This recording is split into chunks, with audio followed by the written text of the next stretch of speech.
எங்க ஊர்லலாம் சாயந்தரமா தான் பொங்கல் வைப்பாங்க. ஆனா நம்ம திருச்சியில எல்லாம் காலையிலே பொங்கல் வச்சிருவாங்க. அதனால நானும் காலையிலே வச்சிடலாம். ஏன்னா சாயந்தரம்னா எல்லார் வீட்லயும் பொங்கல் வைப்பாங்க. சோ இந்த எல்லார் வீட்லயும் போய் சாப்பிட முடியாது. இது நம்ம காலையில வச்சோம் அப்படின்னா எல்லாரும் நம்ம வீட்டுல வந்து சாப்பிடுவாங்க அப்படின்னு ஒரு ஆர்வ கோளாறுல காலையில 5 மணிக்கெல்லாம் எந்திரிச்சு குளிக்கலான்னு பாத்ரூம்குள்ள போனா தண்ணி செம்ம ஜிலுன்னு இருக்கு எங்க ஊர் பனிக்கு. என்னால வந்து அந்த தண்ணியில கையை கூட வைக்க முடியல.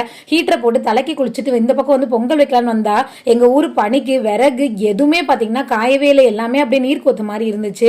5:30 மணிக்கு அடுப்பு பத்த வைக்க ஆரம்பிச்சேன். நானு 6 வரைக்கும் அடுப்பு மட்டுமே பத்த வச்சுட்டு இருந்தேன். இதுக்கு மேல தாங்க முடியாதுடா குருநாதா அப்படின்னு சொல்லிட்டு பக்கத்து வீட்டுல போய் அக்கா நீங்க உங்க வீட்டு அடுப்பை எப்படிக்கா பத்த வைப்பீங்கன்னு கேட்டேன். அவங்க சொன்னாங்க சவுக்கு மரத்தோட இலையெல்லாம் வச்சுதாமா பத்த வைக்கணும்னு சொன்னாங்க. ஆனா எங்க தோப்புக்குள்ள இருக்கிற சவுக்கு மரத்தோட இலையெல்லாம் பனினால நனைஞ்சு போயிருந்துச்சு. அதனால அவங்க கிட்ட கொஞ்சமா அந்த இலையெல்லாம் கடன் வாங்கிட்டு வந்து அடுப்பு பத்த வச்சா உடனே பத்துக்குச்சு. இது தெரியாமையாடி 1 மணி நேரமா அடுப்பு பத்த வச்சு நீ வீட்டுக்கார என்ன கேளம் மேலேயும் கூட்டாரு. என்ன பண்றது, அரசியல் இதெல்லாம் சாதாரணமாப்பான்னு சொல்லிட்டு ஒரு 7:30 மணி வாக்குல ஒரு வழியா பொங்கல்லாம் வச்சு முடிச்சுட்டேன். அதுக்கப்புறமா சாமியெல்லாம் சூப்பரா கும்பிட்டோம்.